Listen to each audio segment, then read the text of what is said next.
Hello and welcome to the Third and Long podcast, the only podcast for NFL punters. I'm your host, Grant Lee. Third and Long is brought to you by Little Birdie TV, topsport.com.au, and Punting Form, and also the home of stand-up comedy, The Comics Lounge. So Merry Christmas to all, and hope that the hangover isn't as bad as mine feels at the moment. But anyway, it's time to introduce Nick Tedeschi, my BFF, pro punter, and the master behind his tips package to the house. Welcome, Toprope. Merry Christmas, mate. How are you? Merry Christmas to you, and well done to us showing up after days and days of drinking. It's been a monumental effort, and they're giving MVP awards out for drinking yourself silly and getting up for your job. I think we're right in the mix, buddy. Mate, I feel like every day last week we were lucky enough to have football on TV, and I truly felt like an American just sitting there, beer. So, mate, we've got a break today. There's no football, but it is coming up. So, did you hear the breaking news? Nathaniel Hackett is out as Denver Broncos head coach, the team announced. Did you see this one coming, Toprope? Well, I didn't see it coming so late in the season. I think if you check my Twitter feed, I called for his head after that 64-yard field goal in week one. He looked like he was out of his depth. To be honest, I'm surprised it took this long. The axe has been dangling over that neck for quite a while. But after they conceded 51 points to a Rams team went over the running, but the Broncos had no choice. He had to go. And I don't think they're a chance to get Sean Payton, but I think they do. So no, not going to be happening. So after beating the Miami Dolphins, the Green Bay Packers, the simplest path to the playoff for them is to win out, or either the Commanders have to lose once or the New York Giants lose twice. Can they do it, Toprope? Can they make the playoffs? Oh, well, yes. Yes, I can. We'll get into some of these games later on, but I do have a lean to the Packers this week. I have the Colts beating the Giants this week. Ooh. And the Commanders have put me out here. Cleveland. I don't mind Cleveland here either. So could be a good week for the Packers. Oh, my main man is back, Mr. Aaron Rodgers. So here's a crazy stat for you, Toprope. Every single team in the NFC South and the AFC South are all under 500. What the hell is going on with the South? South follows college. That's all they're in. They don't have anything. They've got Alabama. They've got Georgia. No, I don't know. There've been a couple of debacles of the division. I think most people anticipated the NFC South would have 3 teams, maybe sub 500, but I don't even foresaw how bad the Bucs were going to be this year. And the AFC South has traditionally been a pretty ordinary division, but it's an absolute mess this year. They've already fired one coach at the Colts. I would think there's very little chance Lovie Smith returns at Houston. The Jags are making kind of steps forward, and the Titans are kind of heading backwards at a rate not. So what the news this week, Ryan Tannehill out for the season. So with Philadelphia Eagles quarterback Jalen Hurts uncertain to play for the rest of the season, surely Patrick Mahomes is the clear-cut favourite runner for league MVP. Yeah, if Hurts doesn't play for the next 2 weeks, Mahomes will win it. Mahomes probably wins it anyway, but I'd be stunned if Hurts got the nod, not playing the last 3 weeks. So in consecutive weeks, the Minnesota Vikings have won in dramatic fashion. Are the Vikings destined for a deep playoff run, Toprope? My 6-year-old certainly hopes. For some reason, he's adapted to the Minnesota Vikings. He's hanging. I just don't like Minnesota against quality opposition. I think they've had a pretty soft draw. I think they've been found out against quality teams. To talk about how dramatic some of these wins were, it shouldn't be down 33-0 to the Colts. But there's a hot tip. So I'm going to say that the Vikings is destined for what we usually see with the Vikings, an early round playoff loss. So the Tennessee Titans dropped their 5th consecutive game, losing 19-14 at home against the Houston Texans. I shouldn't laugh because the Cowboys nearly did as well, but they have the worst record in the NFL, the Texans. Does this set up an AFC South title showdown with the Jags in Week 18? Yeah, I would have thought so. I think the Jags are well and truly ascending. I think the NFL would almost rather the Jags into the playoffs because they're scoring plenty of points lately. Trevor Lawrence is kind of starting to find his rhythm in the NFL. Doug Peterson's doing a pretty good job with him there. So I think very much on the cards, and we'll get to it later on. But very keen on the Jags this week. So going into Week 17, San Francisco 49ers have the league's longest winning streak. Are the 49ers the NFL's hottest team, and can Brock Purdy shake up the playoffs? Hottest team, probably. Hard to argue otherwise. Like they're not only winning, but they're covering a lot of games. So from a betting point of view, they're certainly one of the hottest teams going around. Probably them and the Bengals are kind of the two that come to mind there. How far can they go with Brock Purdy? I think reasonably far, primarily because they just don't rely on their quarterback as much as most teams have got an outstanding running game. They're coached for the run to be effective. Purdy's done a good job with what he's been asked to do. So, yeah, if the 49ers went to the Super Bowl, it wouldn't surprise me at all. Oh, they're looking good, I tell you, Toprope. He's pretty fantastic, to be honest, mate. So in a 40-34 loss to the Dallas Cowboys, the Philadelphia Eagles came up short to clinch the NFC, the number one seed and home field advantage. Can Gardner Minshew lead this team to be the number one seed? I love Gardner. So, yeah, I think he definitely can. They've got a very winnable matchup this week against the Saints. He can definitely do it. Like he's in the 32 best quarterbacks in the NFL. He's just playing back up at Philadelphia behind a very, very good one. He could get a start most teams, or not most teams, but a lot of teams who aren't playing in the playoffs at the moment. So, Minshew can definitely do it. So the Washington Commanders benched Taylor Heineke after he threw an interception in the fourth quarter. Will that decision affect their chances of making the playoffs? Absolutely moronic from Ron Rivera. They went to Heineke, they got rid of Wentz. It's a smart call, and they're going back to Wentz with 2 weeks to go. No, I think Heineke's a better quarterback. I think he offers more. I think it's a bad decision. So I heard in the car on the way here that apparently Derek Carr has been benched as well. So it's some of these quarterbacks are on the hot seat, mate, with a couple of weeks to go, I tell you. So thank you for all that, Toprope. We're going to take a quick break, and we'll be back to take it to the house. Welcome back. Now time to take it to the house. Brought to you by topsport.com.au, family owned and operated for 35 years. Bet with a bookie you can trust. Bet with topsport.com.au. So, Toprope, take us straight into the bookie wrap, my friend. Yeah, boring week from a kind of betting numbers point of view. 8 of the 16 home teams won, 8 of the 16 favourites won. Covered 10 16 favourites won. The under 10-6. We're seeing this year that the favourites creeping up to 64%. They're just not covering, only 45%. And another big, all the under year continues 56% for the under. So it was about that time, Toprope, where you take us to the house and tell us your picks, mate. How did your tips go last week? Excellent question. I've hardly been sober enough to find out for you, mate. But slightly ahead, 3.9 units. We had a lot of unders last week, and the unders, God, we've found the right games there. So plus 3.9 units, 3 of the 5 games hit, 44, 34, and 1 for the season, plus 23.77 units this year, 9.23% to the good. We'll go through the games. The Atlanta-Baltimore under, never in doubt. The Cincinnati-New England game snuck in. The Houston-Tennessee game snuck in.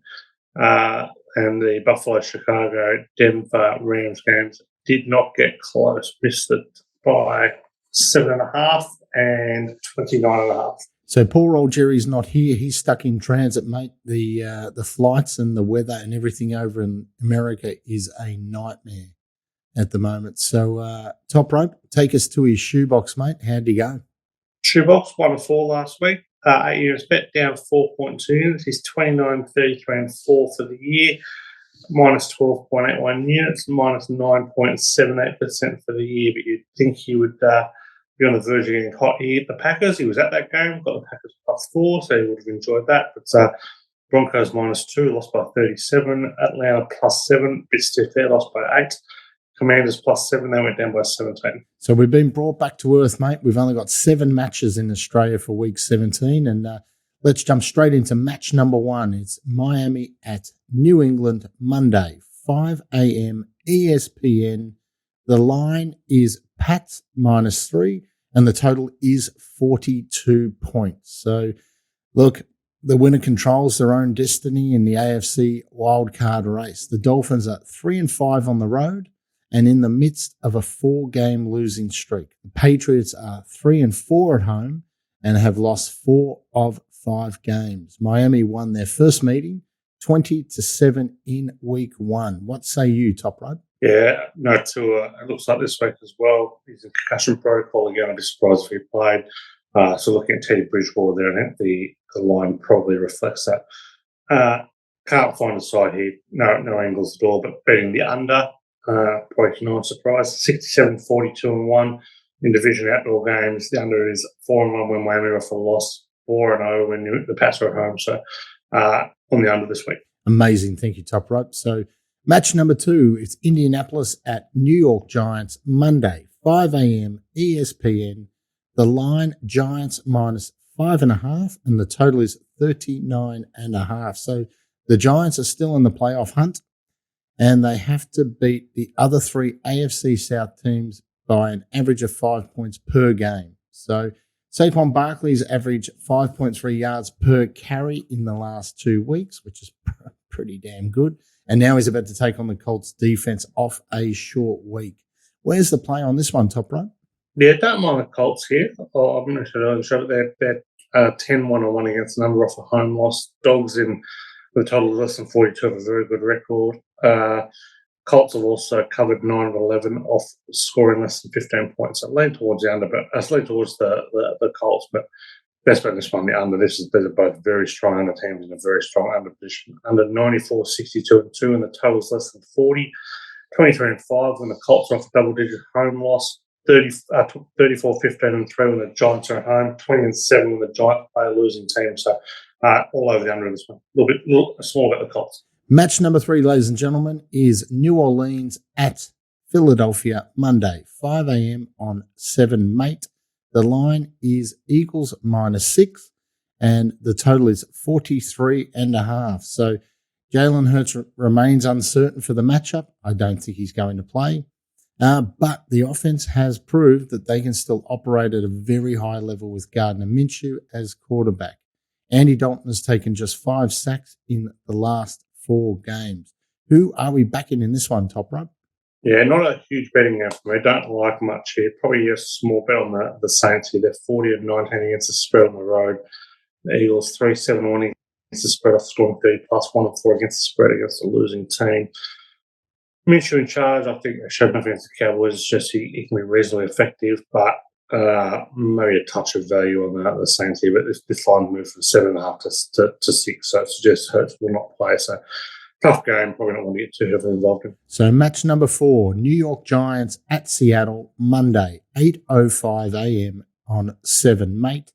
The line, Jets -2, and the total is 42 points. So look, both teams are still in the wild card hunt, but which team can snap that losing streak? It's starting to get a bit in a row now. So the Jets have lost the last 4 in a row, but good news, Mike White is back for Zach Wilson. And listen, who's going to snap the losing streak here, Toprope? Yeah, I can't believe I'm saying this, but on the Jets as a road favourite here, small road favourite. So they've covered 5-7 for loss, 5-7 on the road.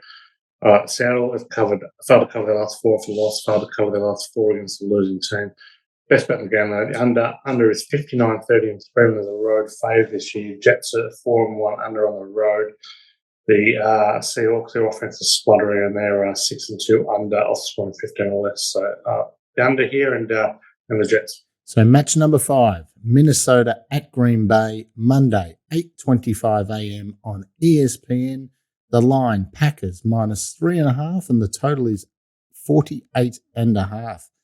Aaron Rodgers is trying to lead the Packers to a last-minute playoff run, which I cannot believe. Green Bay is 15-0 in December under Matt LaFleur, so that's a pretty good stat. Justin Jefferson, what can we say? This guy is an absolute gun. He had 184 yards and 2 touchdowns in their first meeting, and since then has had 3 straight 100-yard games to his credit. Where should the punters put their dollars on this one, Toprope? Yeah, not a game I'm going to get super excited.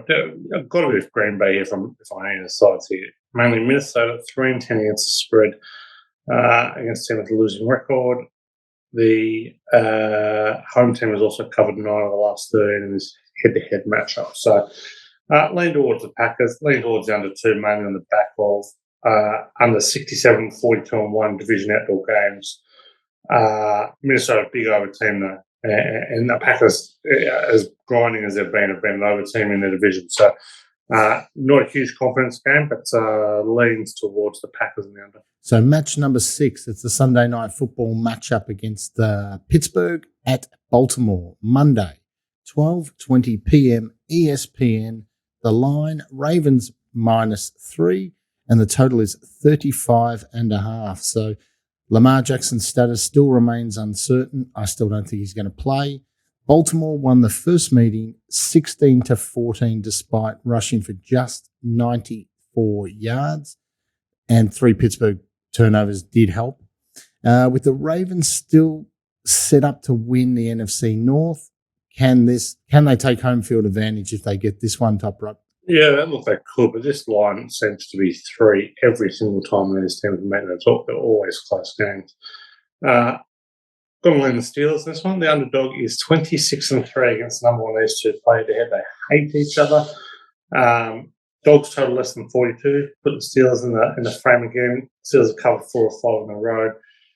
Ravens covered 1 of 8 home games, and we're not sure about Jackson, so probably got to be with the plus here. But the bet, and one of the best bets of the week, is the under 35.5. Yeah, under total less than 40, tick. Under division outdoor game, tick. 47-22-1 in Pittsburgh on the road, tick. 21-7 when Baltimore off allowing 15 or less, tick. Hitting 4 straight head-to-head games, so I'm going to be with the under in this one. Amazing. Thank you, Toprope. So, Borko, it's time, mate. Set up the Monday night theme because this one is going to be an all-time classic. Buffalo at Cincinnati, Tuesday, 12:30 p.m. ESPN. The line is Bills -1. It could be either way, ladies and gentlemen. The total will be 49.5. So this is the Mega Monday night matchup with so many different implications. The Bengals have won 7 straight games, and they have covered the spread all 7 times in that stretch. Buffalo has lost 2 road games by a combined total of 5 points this season. Mate, this matchup will not disappoint. Where is the love on this one, Toprope? Yeah, Joe and Troy got a winner this week, that's for sure. Very keen on the Bengals this week. Very, very keen. I think they're the team that the market has failed to adjust for the most over the last couple of years. They've covered 35 of their last 51 games. They've covered 17 of 21 off a win, 16 of 21 against winning teams.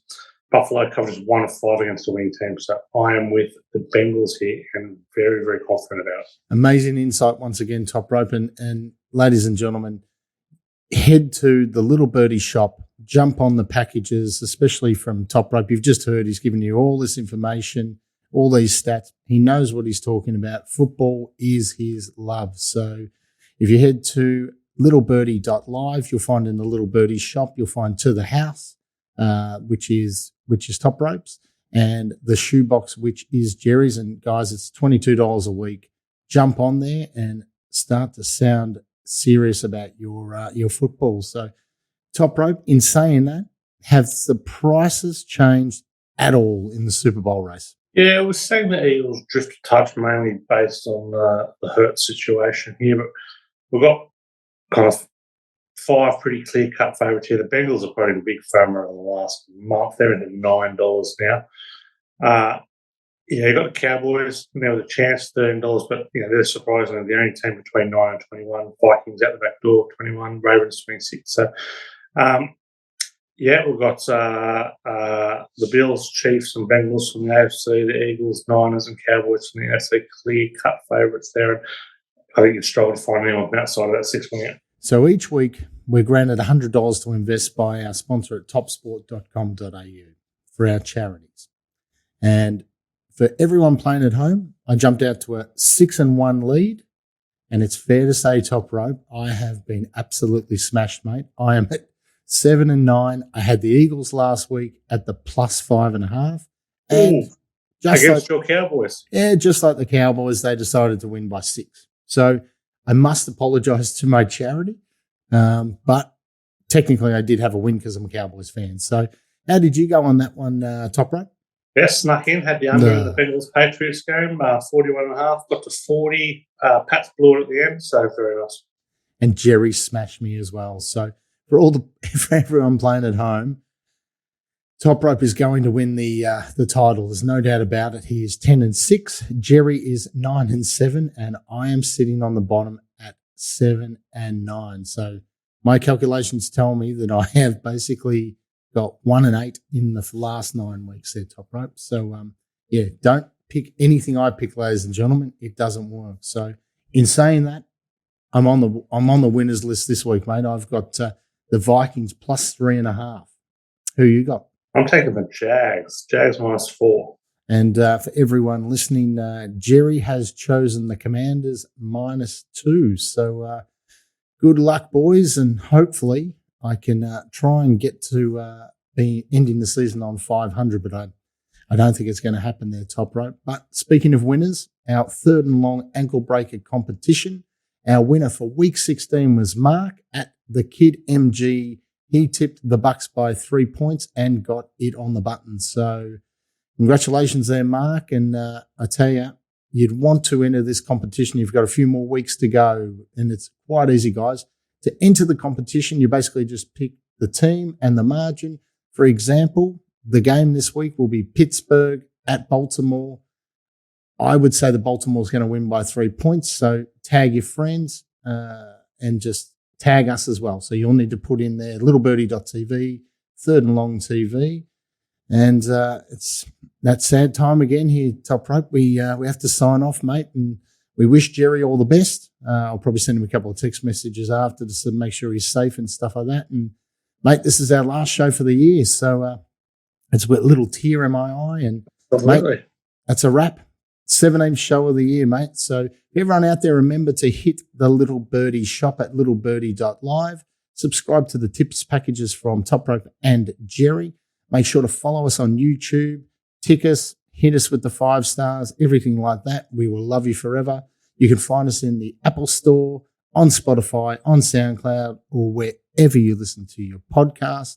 And be sure to follow us at Little Birdie TV and 3rd and Long on Insta and all the social handling. So remember, for all your NFL action, head to topsport.com.au. Invest wisely, punters. Enjoy week 17, and we'll see you next year.